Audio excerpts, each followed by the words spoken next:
안녕하십니까? 안녕하세요. 네. 요즘 날씨가 굉장히 덥고 습하죠. 성대님 저녁에 잠은 어떻게 주무셔요? 이게 에어컨을 안 틀고 주무시면 막 자다가 막 땀이 나고 끈적끈적하고 막 그러지 않습니까? 예전에 필리핀에 이제 선교지 방문 갔을 때 꼭 이런 느낌이었어요. 자다가 그래서 너무 더워가지고 자다가 일어나서 샤워를 하고 또 잠깐 그때는 기분이 좋습니다. 시원한 물로 샤워하니까 잠깐 누웠다가 잠을 막 이제 잔 것 같은데 또 더워서 일어나서 샤워하고 새벽에 한 두 번, 세 번씩 깨서 일어나서 샤워한 적이 있는데 그래도 이게 한국은 에어컨이 잘 돼 있어가지고 예, 그나마 예, 좀 잘 때 에어컨이라도 틀고 선풍기라도 틀면 그래도 좀 시원하잖아요. 예, 그래서 그나마 좀 살만한 것 같습니다.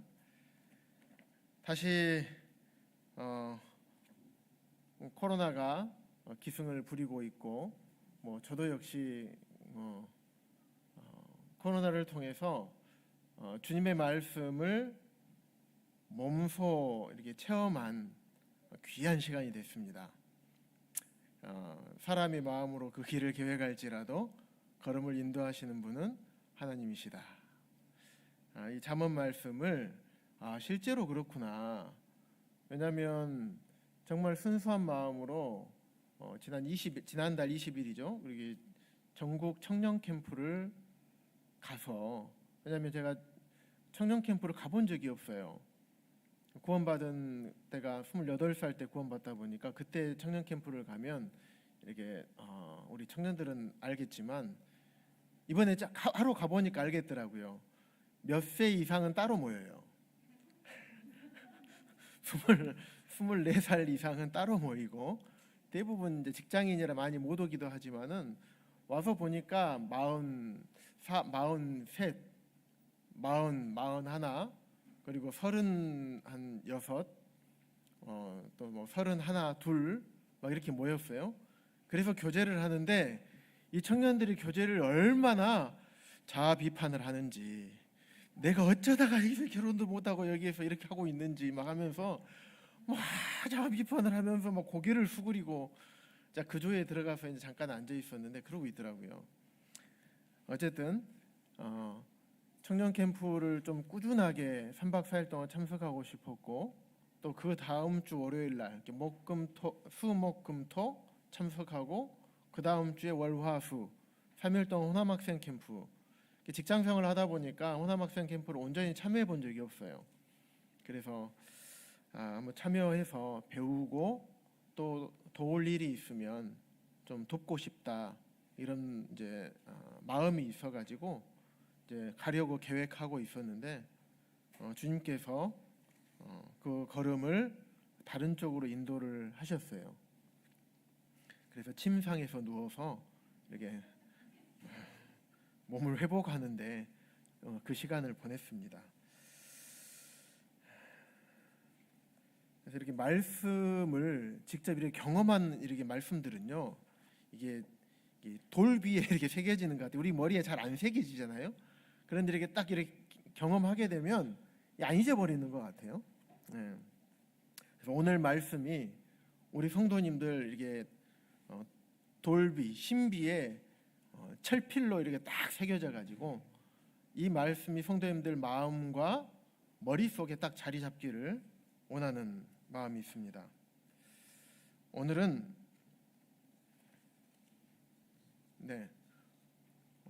산상수훈 말씀이에요.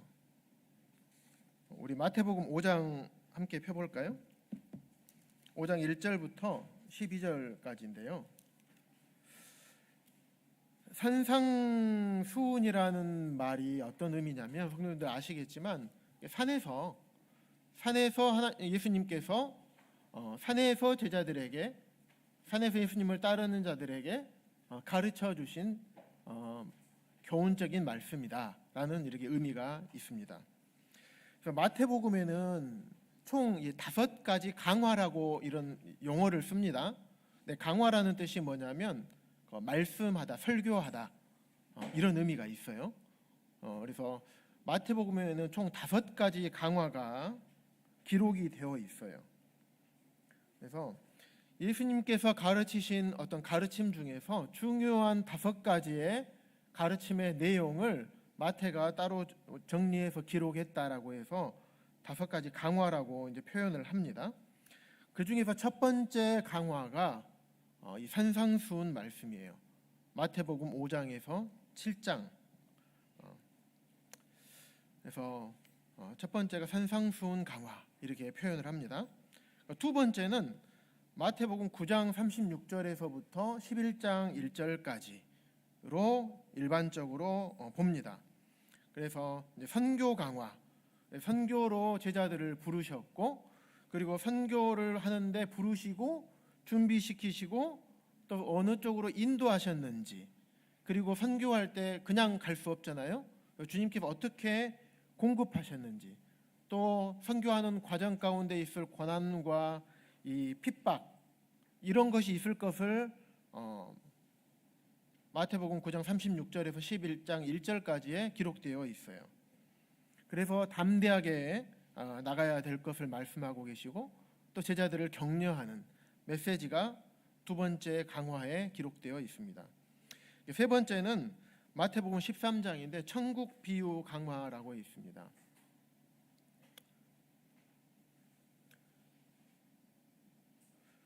그래서 천국은 마치 우리 주일학교 그 찬양에도 있죠. 천국은 마치 밭에 감추인 보화나 숨은 진주, 그리고 각종 물고기를 모으는 그물과 같다라는 표현을 하고 있습니다. 뒤에서 글씨를 적어서 주는데 안 보입니다. 글씨가. 핀 마이크는 켰는데 안 되나 봐요. 이제 켰습니다. 됐나요? 뒤에서 글씨를 써서 A4 용지를 보여주는데 글씨가 하나도 안 보이더라고요. 너무 애타게 막 이렇게 흔드셔서 제가 얘기를 했습니다. 이제 잘 되죠? 우리 방송, 우리 미디어 팀 정말 수고 많습니다. 모든 행사 때 열일마다 하고 나와서 항상 애써주시고, 지금은 어느 정도 틀이 잡혀가지고 이제 안정되게 좀 되어가는 것 같습니다.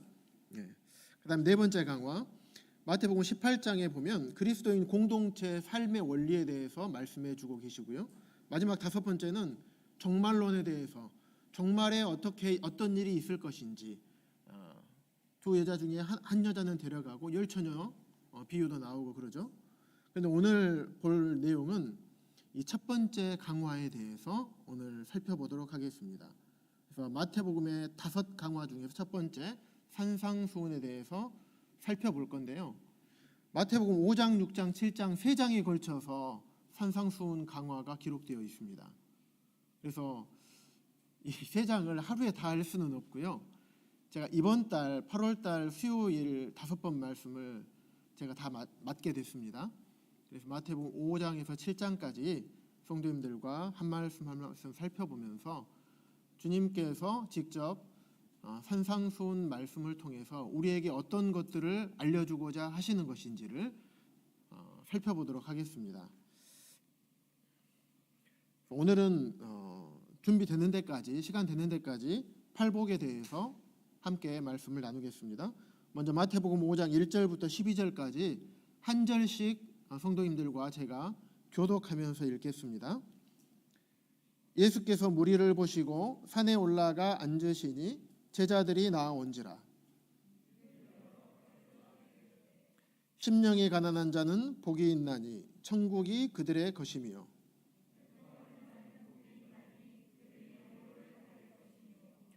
온유한 자는 복이 있나니 그들이 땅을 기업으로 받을 것이며,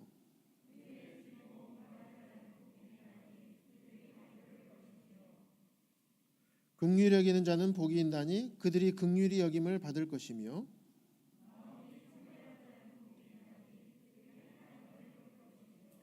화평하게 하는 자는 복이 있나니 그들이 하나님의 아들이라 일컬음을 받을 것이며,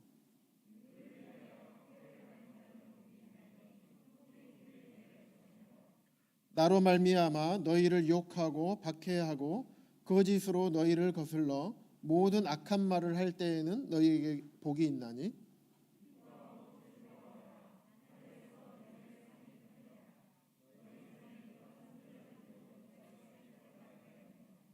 네, 감사합니다. 그래서 오늘 말씀해 보시면 예수님께서 무리를 보시고 산에 올라가 앉으셨어요. 산에 올라가 앉으셔서 예수님의 말씀을 듣는 제자들과 또 그를 따르는 사람들에게 이 말씀을 해주시는 것입니다. 그래서 입을 열어 가르쳐 이르시되, 첫 번째 8가지 복에 대해서 말씀하시면서 첫 번째는 심령이 가난한 자는 복이 있나니 천국이 그들의 것이미요 라고 말씀을 하셨습니다. 그래서 이 산상수훈 말씀은 예수님께서 친히 이 땅에 오셔서 자기 백성들에게 자신을 따르는 자기 백성들과 제자들에게 천국 백성이 어떤 자들이고 천국 백성은 또 어떻게 합당한 삶을 살아야 되는지, 어떤 삶을 살아야 되는지에 대해서 이 말씀을 통해서 얘기를 해주고 계시는 것입니다. 예수님께서 자신을 따르는, 자신을 믿는 자들을 구원해 주시고 그들에게 바라는, 어떻게 살기를 바라는, 믿는 자들, 제자들에게 바라는, 기대하는 이런 심정으로 제자들에게 이 말씀들을 하셨던 것입니다. 마치 우리 그리스도인들의 삶의 지침서와 같은 말씀으로 보아도 될 것입니다. 그래서 보면 이 산상수훈에 있는, 앞으로 쭉 계속 살펴보겠지만 5장에서 7장에 있는 이 말씀들의 내용들을 하나하나 살펴보다 보면 예를 들면 사랑에 대해서 말씀을 산상수훈에서 말씀을 하면 뒤에 있는 서신서에서 사랑에 대해서 또 다시 장황하게 언급을 해놉니다. 또 용서에 대해서 산상수훈에서 말씀을 하시면 또 뒤에 서신서들에서 용서에 대해서 또 사도들이 또 성경을 기록한 자들이 기록을 해놓고 있는 이런 형태로 성경이 기록이 되어 있습니다.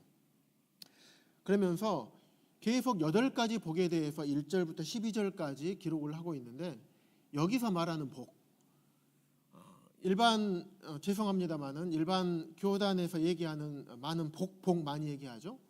그리고 세상에서 많은 사람들이 복을 받기를 원합니다. 교회를 가든지 절을 가든지 아니면 성당회를 가든지 무엇을 믿든지 간에 어느 곳을 가든지 다들 복 받기를 원해서 갑니다. 그런데 여기서 말하는 복은 어떤 세상에서 얻는 그런 복이 아닙니다.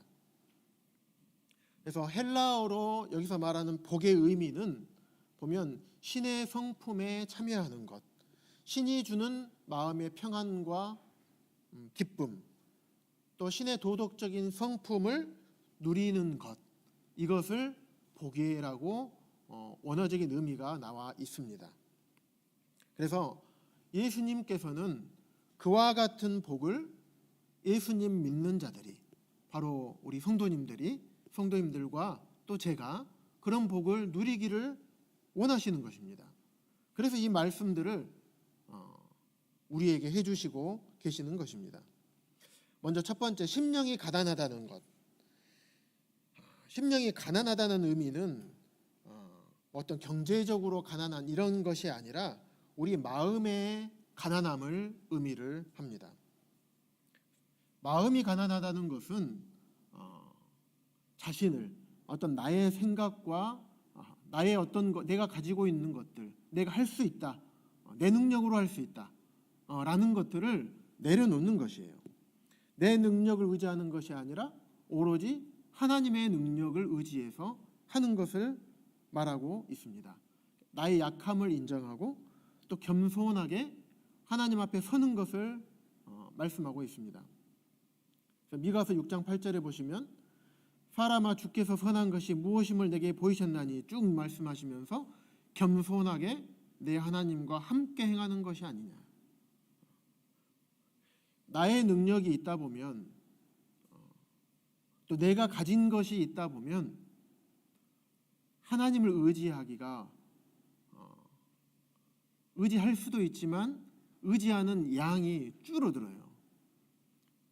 내가 물질이 많으면요, 무언가를 자녀들에게 해주거나 사줘야 될 때 때로는 자녀들에게 학원을 보내거나 자녀들의 필요를 해주거나 우리 가정의 필요를 어떤 것을 구입하거나 할 때 내가 물질이 있으면 어떻습니까? 기도합니까? 그렇지 않습니다. 일반적으로 그렇지 않아요. 있으니까 어떻게 하면 이것을 효율적으로 또 아껴서 사용할까 이것을 생각을 하지 주님 이게 필요합니다 라고 주님께 구하지 않습니다. 그래서 나의 능력이 있으면 주님 앞에 구하지 않아요. 그래서 자신을 내려놓는 자, 심령이 가난한 자, 정말 나는 아무것도 할 수 없는 자라는 그런 인식을 하는 겁니다. 정말 나는 아무것도 할 수 없고 나는 무가치하고 또 우리가 얼마나 죄악된 자들입니까? 겉으로 보기에 경건하게 보이고 그럴 수 있습니다. 우리 성도님들 서로 간의 삶을 우리가 살펴볼 수는 없잖아요. 하지만 우리 자신은 우리 자신의 속을 알죠. 우리가 얼마나 마음속에 여전히 더러운 죄악된 마음을 품고 때로는 죄를 저지르면서 사는 그런 죄악된 자인지 우리 마음의 근본이 우리가 얼마나 무능한 자인지 그렇기 때문에 그러한 자를 주님께서 부르셨고 그러한 자에게 주님의 일을 하도록 맡겼다면 내가 가지고 있는 능력이 있을까요? 주님 깨끗한 그릇을 쓰시는데 더러운 그릇 안 쓰시잖아요. 우리 자매님들 아무리 좋은 그릇이라도 근데 주님께서는 우리를 깨끗하게 보아주시고 우리를 사용하신단 말이에요. 능력 없는 자들을. 그래서 우리가 마음이 가난하게 되면 어떻게 합니까? 주님 앞에 구걸하게 되는 겁니다. 주님 도와주십시오. 그래서 우리가 일반적으로 이런 말씀을 모르는 게 아니에요. 너무나 잘 알고 있습니다. 근데 우리가 일상에서의 삶에서 흔히 저지를 수 있는 이런 잘못이 있습니다. 어떤 교제를 할 때 보면 항상 어떤 것을 가르쳐주고자 하는 마음이 있는 분들이 있을 수가 있어요. 흔히 이제 모임에서 조금 성경에 대해서 좀 많이 알고 모임에 앞선 분이다 생각을 하게 되면 항상 그 다른 성도님들의 어떤 교제 가운데서 거기서 무언가를 배우려고 하는 마음보다도 잘 듣고 있는데 내가 이제 무슨 말을 해야 될지 이것을 먼저 생각을 무엇을 가르쳐 줘야 될까? 무슨 말을 해야 될까? 이것을 먼저 생각하는 분들이 있을 수가 있습니다. 왜 그렇습니까? 나는 그 성도님보다 내가 더 많이 알고 있고 내가 더 영적으로 성숙하다고 생각하기 때문에 그렇습니다. 내가 가진 게 많다고 생각하니까 그렇습니다. 심령이 가난하지 못한 것입니다. 그래서 어느 누구와 교제를 하더라도 그 가운데서 아무리 어린 성도라고 할지라도 그 성도님으로부터 반드시 배울 것이 있는 것입니다. 최근에 어떤 한 청년 형제하고 이제 이 동북교회 청년은 아닙니다. 타 지역 교회 청년하고 어떤 일 때문에 교제를 하게 될 상황이 생겼어요. 그래서 그 형제가 저에게 어떤 부분을 이제 문의를 해오길래 좀 기도하는 마음으로 그런 부분은 이렇게 하는 게 어떻겠는가라고 이제 제가 이야기를 해줬습니다. 그랬더니 그 형제님이 있는 그대로 받으면서 제가 그래서 있는 그대로 받길래 제가 그랬습니다. 형제님 내가 너무 형제님에게 너무 이래라 저래라 한 것 같아서 좀 마음에 부담이 있다고 혹시 그런 오해를 했으면 오해하지 마시고 너그럽게 좀 받아주라고 이렇게 제가 부탁을 따로 했거든요. 그랬더니 그 형제님 말이 참 아멘이 됐어요. 뭐냐면 형제님 저는 최근에 주님 앞에 기도하기를 어느 누구든지 나에게 교제해 주는 말씀이라고 한다면 저는 다 받으려고 주님 앞에 기도하고 마음을 먹고 있습니다. 이런 저에게 얘기를 했습니다. 그래서 이제 30도 안 된 20대 후반에 있는 청년 형제인데 이 형제로부터 또 내가 배우는구나. 주님께서 이 형제임을 통해서 또 가르쳐 주시는구나 라는 생각을 하게 됐습니다. 그래서 이렇게 높아져 있는 마음, 내가 다른 성도님들보다 많이 알고 많이 갖고 있다, 이런 마음이 딱 드는 순간 교회 안에 분열과 다툼과 어려움이 생기게 됩니다. 특히 일꾼들 간에 이런 것들이 생기게 되면 교회가 나뉘어지고 성도들이 나뉘어지게 됩니다. 그래서 겉으로는 배운다고 말은 하지만 다른 사람들은 절대 보지 못하는 내 내면의 깊숙한 부분, 나만이 아는 이런 부분에 있어서 우리는 심령이 가난해야 될 것을 주님께서 우리에게 말씀을 하고 계십니다. 우리가 잘 아는 바리새인과 세리의 비유에서도 우리가 잘 볼 수가 있어요. 세리는 멀리 서서 감히 눈을 들어 하늘을 쳐다보지도 못했어요.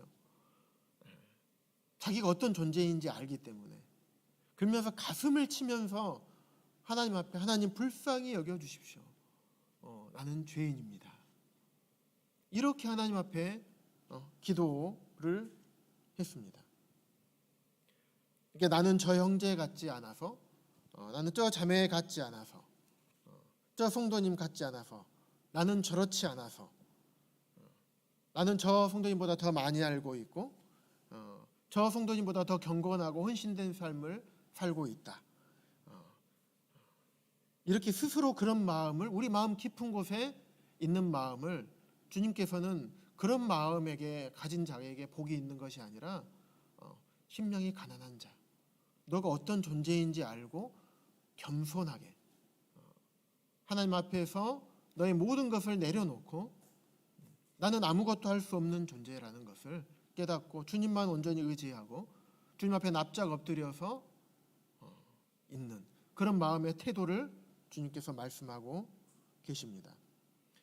이런 것은 자연적으로 되는 것을 우리에게 말씀하고 계시는 게 아니라 의도적으로 우리가 그런 것들을 선택하기를 원하시는 것입니다. 우리 성도님 생각해 보십시오. 겸손이 자연적으로 이렇게 가만히 있으면 이렇게 됩니까? 모든 게 훈련을 하지 않으면, 이 몸은 쳐서 복종시키지 않으면 절대 복종이 안 됩니다. 훈련이 안 돼요. 제 자신도 마찬가지예요.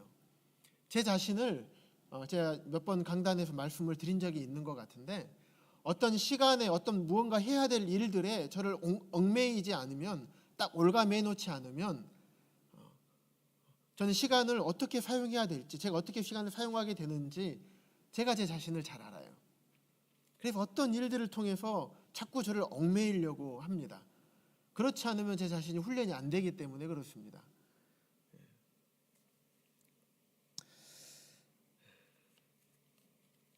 빌립보서 2장에 보시면 정말 심령이 가난한 본이 주님이셨습니다. 그럼 하늘 보좌에서 모든 천지 만물, 피조물들로부터 모든 영광을 취하시기 지극히 합당하신 분께서 하나님과 동등됨을 취할 것을 여기지 않고 자기를 비워 자기를 낮추셔서 사람들과 같이 되셔서 죽기까지 우리 죄인들을 위해서 복종을 하셨습니다. 십자가에서 죽으신 것입니다. 주님께서 심령이 가난하게 되지 않으셨으면 우리는 여전히 죄 가운데 있을 것이고 영원한 형벌에 갈 수밖에 없는 그런 존재로 우리 남아 있을 것입니다. 고린도서 8장 9절에 보시면 모든 것을 소유하시고 모든 것을 하실 수 있는 주님께서, 부유하신 분께서 우리를 위해서, 죄인을 위해서 가난하게 되신 그 이유는 우리를 부유하게 하시기 위해서 그분이 스스로 가난하게 되신 것입니다. 그분이 낮추셨기 때문에, 스스로 가난하게 되셨기 때문에 주님의 심령이 가난하게 되셨기 때문에 십자가에서 죽기까지 아버지 하나님께 복종하실 수가 있었던 것입니다. 우리는 이 은혜를 아는 자들이에요. 우리가 높아질 이유가 전혀 없습니다. 천국은 네가 높네 내가 높네 하는 곳이 아닙니다. 높음이 필요가 없는 곳이에요. 그래서 심령이 가난한 자는 복이 있나니 천국이 그들의 것이며, 우리에게 심령이 가난해야 될 것을 말씀하고 계시고, 그로 인해서 우리가 복을 누리기를 주님 원하십니다. 이제 저것을 이제 떼야 되거든요. 우리가 걸 때나 뗄 때, 프랭카드 뗄 때 무엇을 대고 올라갑니까? 사다리 대고 올라가죠. 저 높은 곳까지 올라가기 위해서는 사다리가 공중부양해서 할 수 있습니까? 아니죠. 맨 밑에 다리는 반드시 땅에 닿아 있어야 됩니다. 그래서 심령이 가난함을, 그래서 주님께서 팔복의 8가지 복의 출발점으로 삼지 않으셨을까, 이런 생각을 해보게 되었습니다. 우리 팔복 하실 때 첫 번째 복, 심령이 가난한 자는 복이 있다 하셨죠? 우리 이 기둥이 몇 개입니까? 성도님들 아시죠? 8개입니다. 이 마태복음 5장에 있는 팔복을 따서 이 기둥 8개를 했거든요. 자, 성도님들 마음 가운데 이것을 첫 번째 기둥으로 삼든지 이것을 첫 번째 기둥으로 삼든지 심령이 가난한 자, 딱 기록을 해 놓으시기 바랍니다. 저 기둥을 바라보면 심령이 가난해야 되겠구나, 주님께서 내게 말씀하시는구나, 이렇게 기억하시면 좋겠습니다. 자, 두 번째 4절에 보시면 애통하는 자는 복이 있나니 그들이 위로를 받을 것이며, 애통한다는 말을 잘 아시죠? 애통한다는 것, 고통하고 슬퍼하고 이런 것을 말합니다. 근데 이것이 어떤 나의 어려움, 나의 아픔, 나의 고통, 삶의 어려움, 또 삶이 힘들고 어려운 것들, 이런 걸로 애통하는 것을 말씀하고 있지 않습니다.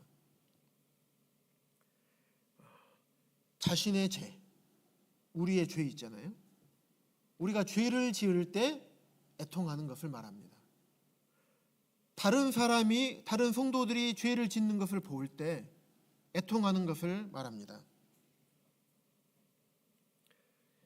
이 세상이 구주 되시는 예수 그리스도를 거절하는 것들, 이러는 것들을 볼 때 애통하는 겁니다. 세상의 죄악이 관영하는 것을 볼 때 애통하는 것입니다. 차별금지법과 같은 이런 악법이 통과되려고 하거나 발의가 될 때 애통하는 겁니다. 또 우리 자신이 주님 말씀에 순종하지 못하는 삶을 살 때,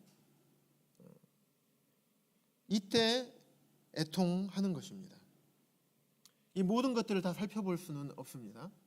그래서 한 가지만 우리가 생각을 해보게 된다면, 먼저 우리 사랑하는 성도님들, 우리가 죄에 대해서, 우리가 우리 자신이 스스로 짓는 죄들은 우리 자신이 너무나 잘 압니다. 죄를 짓게 되면 성도님들 애통하십니까?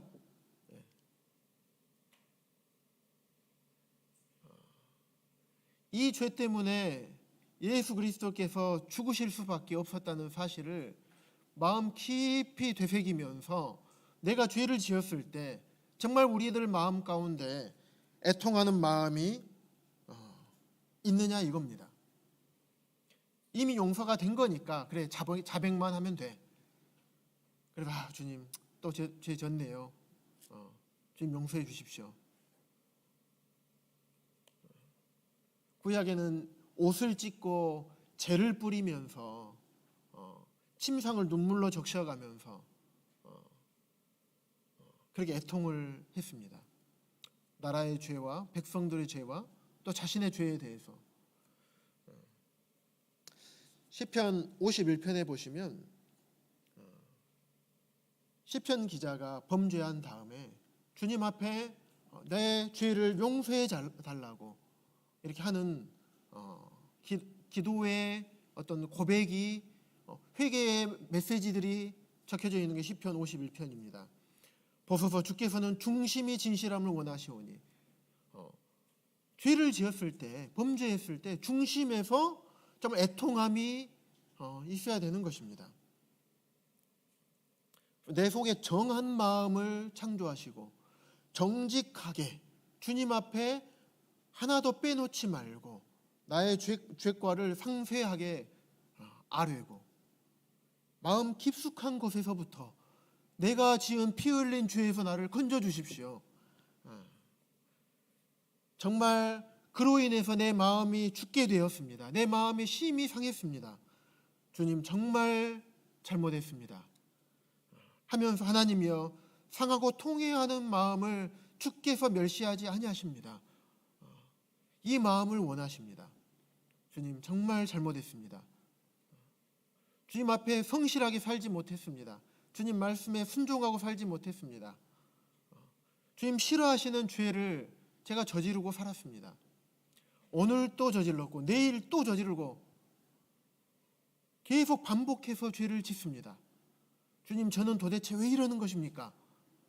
제발 이런 죄에서 돌이킬 수 있도록 주님 제 죄를 용서해 주시고 죄를 이길 힘을 주십시오 라고 정말 주님 앞에 무릎 꿇고 마음 깊숙한 곳에서 내 마음 중심에서 통회하고 상한 마음이 있는가 이것입니다.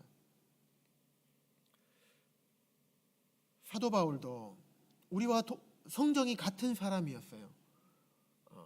우리가 보기에는 사도 바울은 굉장히 앞뒤 물불 안 가리고 자기 생명도 막 아낌없이 내어주고 맞아 죽을 뻔해도 다시 가서 맞아 죽을 뻔하면서 복음을 전했던 그곳에 가서 성도들을 세우고 강건하게 해주고 교회를 세우기 위해서 다시 들어가잖아요. 이런 사도 바울의 삶을 보면 결혼도 하지 않고 잠은 자나 몰라요. 일해가면서 텐트 메이커 해가면서 주와 복음을 위해서 온전히 자신의 삶을 아낌없이 드린 이 사도 바울은 죄에 대해서 고민 안 할 것 같잖아요. 그런데 사도 바울도 그렇지 않아요. 오라 나는 곤고한 사람이로다. 이 사망의 몸에서 누가 나를 건져내랴. 사망의 몸, 자기 자신의 몸은 사망의 몸이라는 거예요. 마음으로는 하나님의 법을 섬기고자 하나 육체는 죄의 법을 섬기는도다. 마음은 하고 싶지 않지만 그러고 싶지 않지만 내 몸이 나도 모르게 죄를 따라서 간다는 거예요. 그래서 사도 바울도 오라 나는 공고한 사람이로다. 이 사망의 몸에서 이 죽어야 할 이 몸에서 누가 나를 건져낼 것인가. 사도 바울 깊은 곳에 있는 탄식이 느껴지지 않습니까? 자기 자신에 대한 죄에 대한 주님께서는 이런 것들을 우리에게 원하시는 것입니다. 우리가 그리스도인의 삶을 살아갈 때 실제적으로 그렇습니다. 우리 죄악된 본성과 우리의 여전한 그 연약함 때문에 때로는 작은 죄를 지을 수가 있습니다. 그것보다 조금 더 심각한 죄를 지을 수가 있습니다. 때로는 출교에 해당하는 죄를 지을 수도 있습니다. 그럼에도 불구하고 드러나지 않으면 그 죄를 반복해서 짓는 것이 우리 인생들인 것 같습니다.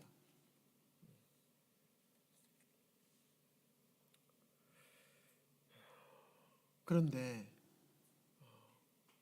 주님께서 드러내시기 전에 우리 마음 가운데에서 주님 앞에 범죄했을 때 상하고 통회하는 마음을 우리 마음 중심에 갖고 있느냐, 이것이 문제인 것입니다.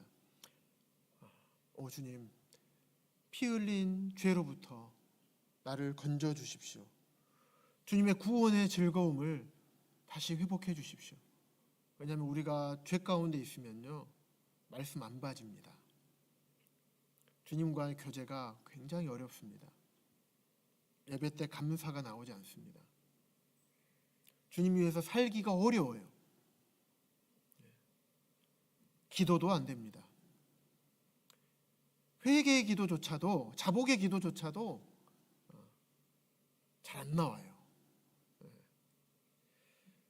그런데 주님께서는 자신의 죄에 대해서 애통하라라고 말씀을 하십니다. 주님의 자녀의 삶에 합당한 삶을 살지 못했을 때 애통하라라고 말씀하십니다. 그런 자에게 주님께서 주시는 평안과 기쁨을 맛볼 수 있는, 주님과 원만한 교제 가운데서 정말 이 땅에 소망을 두지 않고 천국에 소망을 두는 그런 주님의 성품에 참여하게 되는 그런 복을 누리게 될 뿐만 아니라 애통하는 마음이 있는 자에게는 주님께서 주시는 위로가 그에게 임한다고 말씀하십니다. 사랑하는 성도님들, 혹시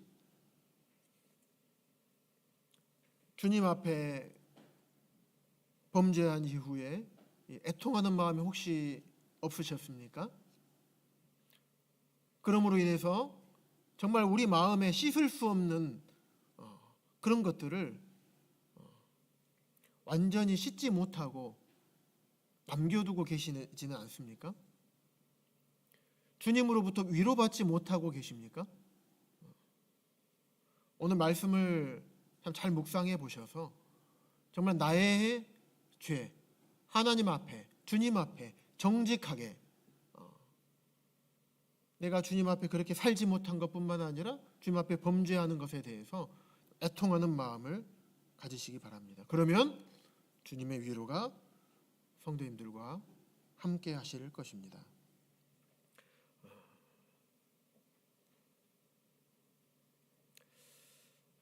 애통하는 자는 주님 앞에 참된 회개를 할 수밖에 없습니다. 근심은 하지만, 죄를 짓고 근심은 하지만 참된 회개를 하지 않을 때가 저에게도 있는 것 같습니다. 아니, 종종 있습니다. 우리 인간이 그런 것 같아요. 그래서 사도 바울이 고린도 교회 편지를 쓸 때 내가 지금 기뻐한다. 왜 기뻐하냐면 너희로 근심하게 한 까닭이 아니라 도리어 너희가 근심함으로 회개함에 이른 까닭이라. 근심함뿐만 아니라 근심할 뿐만 아니라 주님 앞에 온전히 회개하는 것까지. 그래서 그걸로 인해서 사도 바울이 고린도 교회 성도들이 그렇게 했거든요. 그러니까 그걸로 인해서 내가 기뻐한다. 주님께서는 얼마나 기뻐하시겠습니까? 가룟 유다도 근심했습니다. 아시죠? 은 30에 팔고 근심했어요. 내가 왜 팔았을까? 후회했습니다. 그런데 그가 주님 앞에 회개했습니까? 주님께서는 끝까지 가룟 유다가 돌아오기를 기다렸어요. 끝까지 기회를 줬는데 어땠습니까? 밤이 되자 나가서 목매달아 죽어버렸어요. 회개하지 않았어요. 근심은 했으나 회개하지 않았습니다. 우리가 이런 가룟 유다와 같은 행동을 할 때가 많다는 것입니다. 그런데 주님께서 바라시는 것은 가룟 유다처럼 죄에 대해서 근심은 하나 하나님 앞에 나와서 회개하지 않는 것을 원하는 것이 아니라 마음 깊숙한 곳에 애통하는, 통회하는 마음을 가질 뿐만 아니라 참으로 애통하는 자는 주님 앞에 나와서 정직하게 회개하는 것입니다. 자복할 뿐만 아니라 그의 길을 돌이키는 것입니다. 그것을 보시고 주님께서 기뻐하시고 주님께서 위로를 해 주실 것이라고 말씀을 하고 계십니다. 우리가 힘들고 어렵고 이럴 때 때로는 가까운 또 편안한 성도님이나 때로는 장로 형제님들이나 앞선 분들을 찾아갈 수가 있습니다. 저 역시도 그랬었거든요. 그런데 거기서 받는 위로는 항상 한계가 있어요. 물론 위로를 받습니다만은 한계가 있어요. 근데 주님께서 주시는 위로는 그 위로를 받아보신 분들 다 계시죠. 그 위로를 받아보면 우리 마음 가운데 평온해집니다. 아무런 염려와 걱정이 사라져버려요. 왜? 주님께서 위로해 주셨기 때문에. 세상이 주는 위로, 사람이 주는 위로하고는 차원이 틀립니다.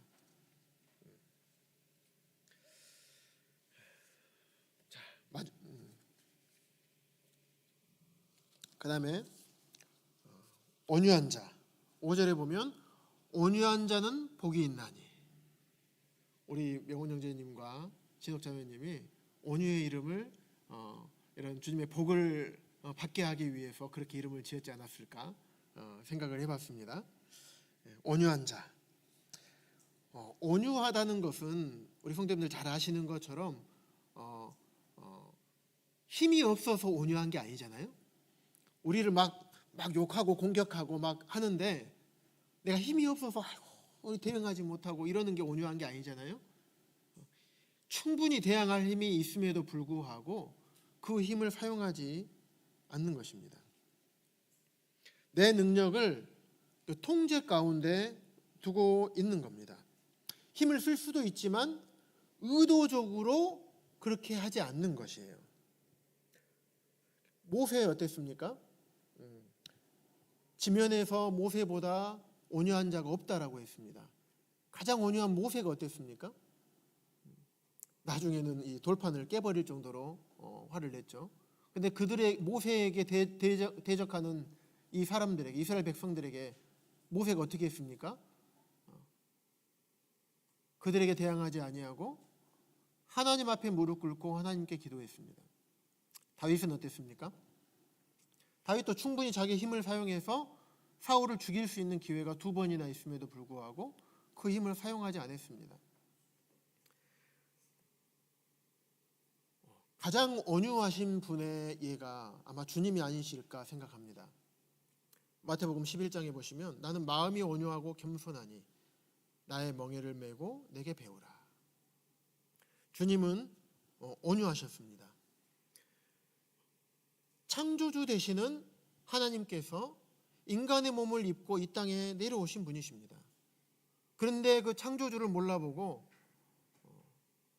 주님을 욕하고 침뱉고 모욕하고 발로 차고 조롱하고 멸시하고 채찍으로 때리고 십자가에 못 박기까지 했습니다. 그래서 주님은 어떠셨습니까? 도살장에 끌려가는 양처럼 잠잠하게 대응하지 아니하시고 그 길을 잠잠하게 가셨습니다. 12영이나 되는 천사를 통해서 온 지면의 죄인들을 다 쓸어버릴 수도 있음에도 불구하고 주님은 그 힘을 사용하지 않으셨습니다.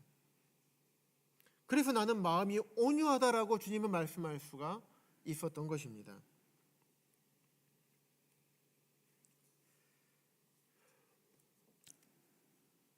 온유한 자는 복이 있다라고 말씀합니다. 그리고 그들이 땅을 기업으로 받게 된다고 말씀하셨습니다. 이 땅에서의 기업은 받지 못하지만 나중에 주님이 다시 오셨을 때 천년왕국에서 그 땅을 기업으로 받게 될 것입니다. 이 땅에서 우리가 열심히 벌어서 땅을 사고 집을 사잖아요. 좀 더 넓은 땅, 좀 더 좋은 큰 집, 그리고 좀 더 좋은 차, 이런 많은 기업들을 우리가 사는데 그러기 위해서 엄청 많이 노력을 하잖아요. 수십 년간. 그런데 그것은 우리가 그것을 얻고 나서 한 20년 많이 누리면 20, 30년 누리고 그러고 끝납니다. 그런데 주님께서는 온유한 자에게 천년 동안 누릴 그 땅의 기업을 주신다고 말씀하고 있습니다. 그 다음에 네 번째,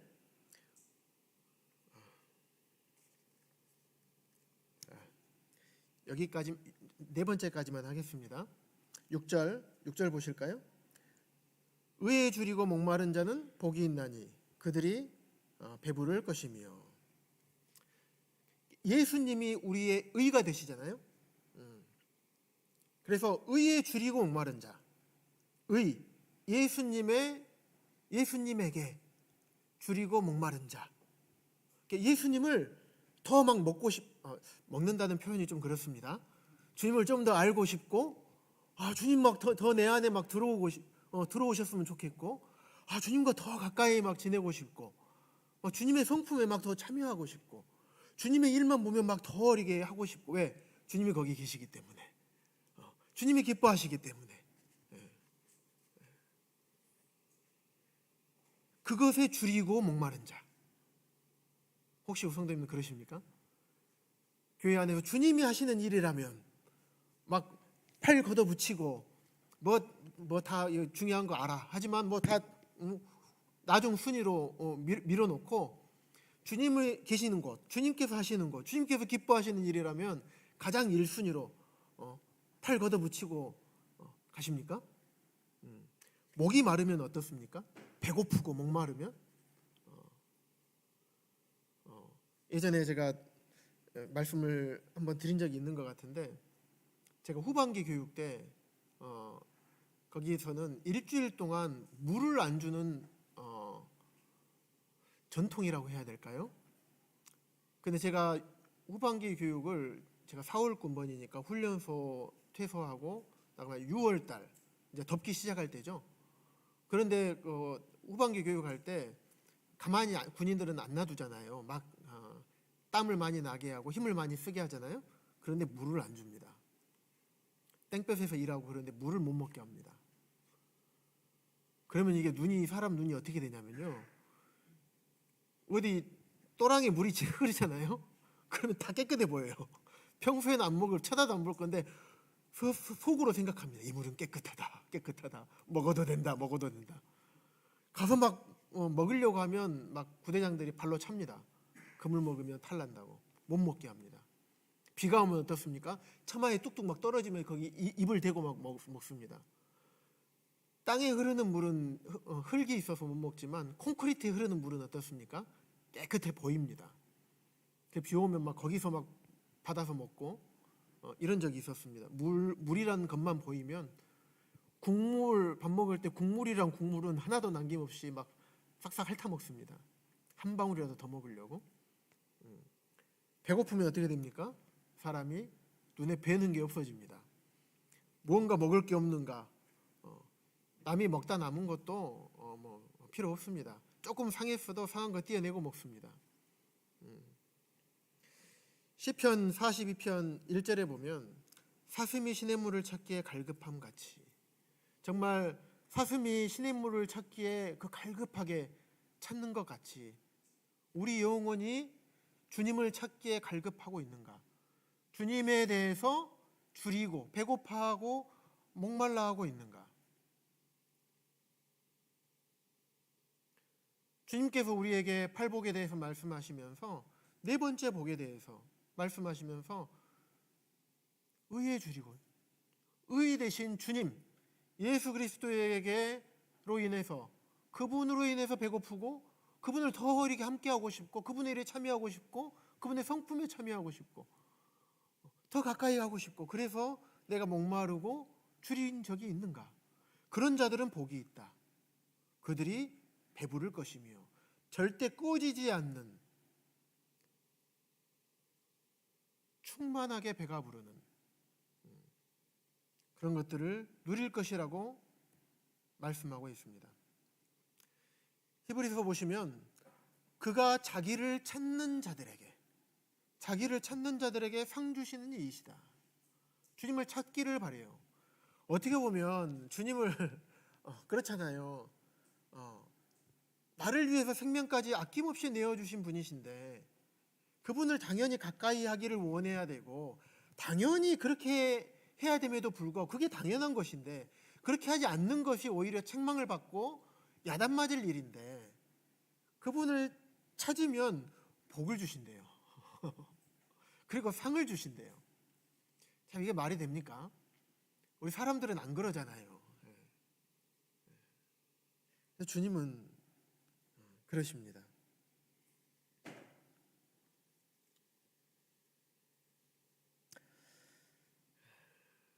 정말 우리가 세상의 많은 것들을 바라고 추구하고 삽니다. 때로는 건강을 정말 많이 추구하고 삽니다. 이게 죄송합니다. 나이를 이렇게 한 살 한 살 먹어가다 보니까 건강에 신경이 쓰여요. 그런데 이제 그것보다도 정말 주님을 더욱더 알고 싶고 주님과 가까이 하고 싶고 주님의 성품에 참여하고 싶고 주님께서 있는 그곳이라면 그곳의 일에 함께하고 싶어하는 건강보다도 주님을 더 찾고 계십니까? 주님에 대해 더 목말라하고 계십니까? 미래의 안정보다 주님에 대해서 더 목말라하고 계십니까? 물질보다, 직장보다, 결혼보다 주님에 대해서 더 목말라하고 계시는가? 우리 자녀들의 미래보다 주님에 대해서 더 목말라하고 계시는가? 주님은 주님에 대해서 줄이고 목마른 자가 복이 있다고 말씀하십니다. 자기를 찾는 자들에게 또 상을 주시는 분이시라고 말씀을 하고 있습니다. 구원해 주신 것만도 감사한데, 그래서 주님의 일을 할 수 있는 것만도 감사한데, 게다가 주님을 찾았다고 그래서, 주님께 가까이 갔다고 그래서 복을 주시고 상까지 주시니, 자, 이 주님을 우리가 어떻게 해야 됩니까? 사랑하지 않을 수 없지 않겠습니까? 그분께 인생을 드리지 않을 수 없지 않겠습니까?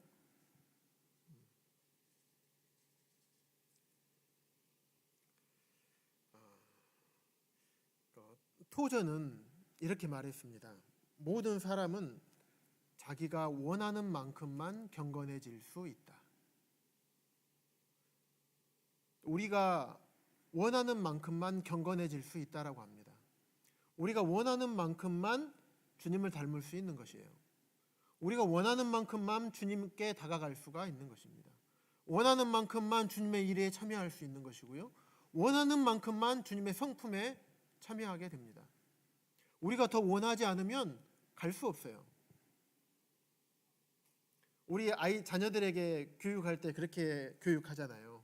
우리 또 교회 학교에서 아이들에게 그런 교육을 하잖아요. 또 학교에서도 그렇게 가르쳐 줍니다. 원대한 꿈을 품어라. 내가 대통령이 되고자 해야 동장이라도 한다. 큰 꿈을 품어야 조그마한 것이라도 할 수 있다. 목표를 크게 가져라. 높게 가져라. 목표가 없으면 어떻습니까? 달리기 할 때 저기 한 점의 목표를 보고 가잖아요. 목표가 없으면 어떻습니까? 어디로 가야 될지 향방을 알지 못해요. 그래서 많은 시행착오들을 겪고 그 목표에 늦게 가고 때로는 가지 못할 수도 있습니다. 또 한 가지, 목표가 없으면 힘을 내서 갈 수가 없어요. 또 가다 보면, 목표가 없으면 가다 보면 지치거든요. 뭔 것이 보여야 돼요. 그래서 뭐 예를 군에서 행군할 때 어떻습니까? 얼마나 가야 되면 한 절반밖에 안 왔는데도 다 왔어. 이제 10분만 더 가면 돼. 우리 등산할 때 자녀들하고 갈 때 그렇습니다. 아이들이 막 아빠 어디까지 가야 돼요? 저기 보이지? 저기만 넘으면 돼. 근데 넘어야 될 게 한 대여섯 개 더 있어요. 그래서 저기만 넘으면 돼. 그럼 거기에 목표를 두고 갑니다. 힘들어 도저히 못 가겠다고 하는 아이들이 바로 앞에 목표를 보여주면 갑니다. 이처럼 목표가 있어야지 그 목표를 갈 수 있는 힘과 인내가 생기는 거예요. 향방 없이, 다름질을 향방 없이 하는 것 같이 하지 않습니다. 사도 바울도 표대를 향해서, 목표를 향해서 하나님께서 위에서 부르신 부름의 상을 위해서 사도 바울은 달려갔어요. 앞, 뒤를 보지 않고 좌우를 보지 않았어요. 자기의 삶의 안전, 자기 생명, 건강, 앞으로의 부, 명예 이런 거 생각하지 않았어요. 오직 예수 그리스도를 표대로 딱 삼고 그 부르심의 상만 바라보고 그래 달려갔습니다.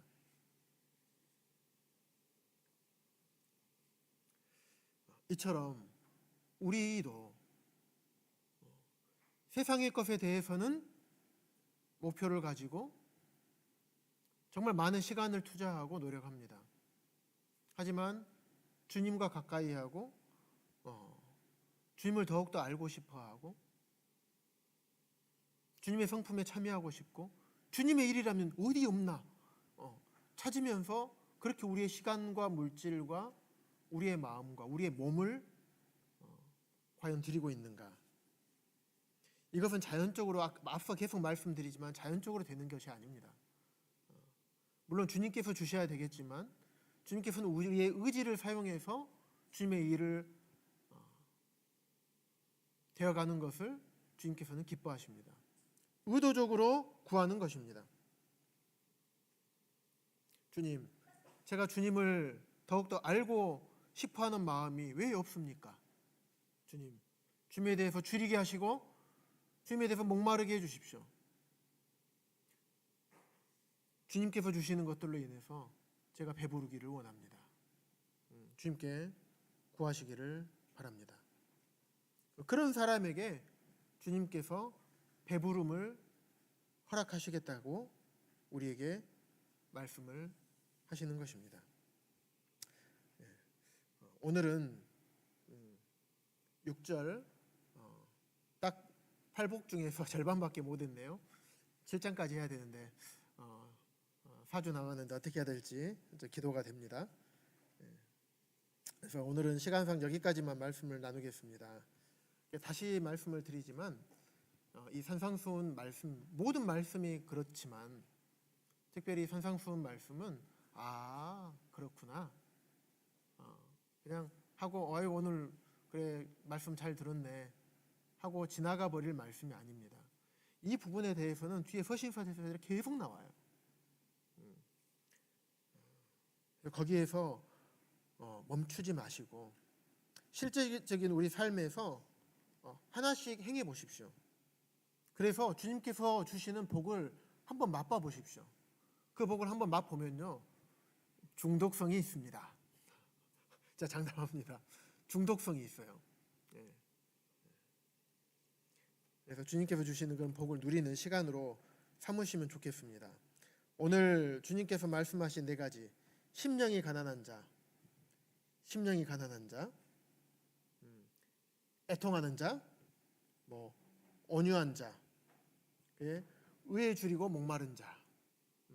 이 8개의 기둥 중에서 성도님들 나름대로 기둥에 제목을 한번 붙여보시기 바랍니다. 그리고 이건 제가 좀 해보니까 참 많은 도움이 되는 것 같아요. 내가 가장 많이 사용하는 시간 거기 앞에다가 딱 말씀을 1, 2, 3, 4, 5, 6, 7, 8 해가지고 딱 기록해 놔 보십시오. 그리고 이 하나를 1번 심령이 가난한 자, 올 한 해의 나의 기도 제목이다. 정말 주님 앞에 심령이 가난하게 되기를 기도하시면서 1년에 한 개씩만이라도 그렇게 되시면 정말 성공하시는 겁니다. 그래서 실제적인 우리 삶에서 주님께서 말씀하시는 것들이 우리 안에 삶에서 역사하셔서 주님께서 주시는 복을 참 경험하고 누리게 되는 우리 성도님들이 되시면 좋겠습니다. 의에 줄이고 목마른 자, 제가 찬양이 하나가 있는데 찬양의 가사만 읽어드리겠습니다.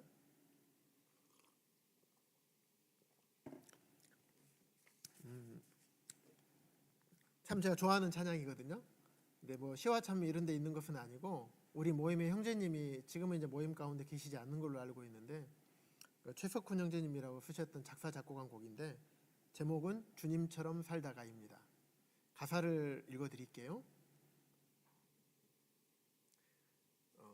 여기에 대한 내용은 의에 줄이고 목마른 자입니다. 때로는 울기도 했었소. 주님을 닮지 못하여 나병 환자 마냥 추악한 모습으로 이대로 살 수 없어 주님과 살기 원하여 주님을 의지하여 담대히 나아갑니다. 때로는 허탈해졌었소. 주님을 닮지 못하여 주님을 등지고 서 있는 처량한 내 모습에 이제는 죽기로 했소. 내 자신이 죽기로 했다는 겁니다.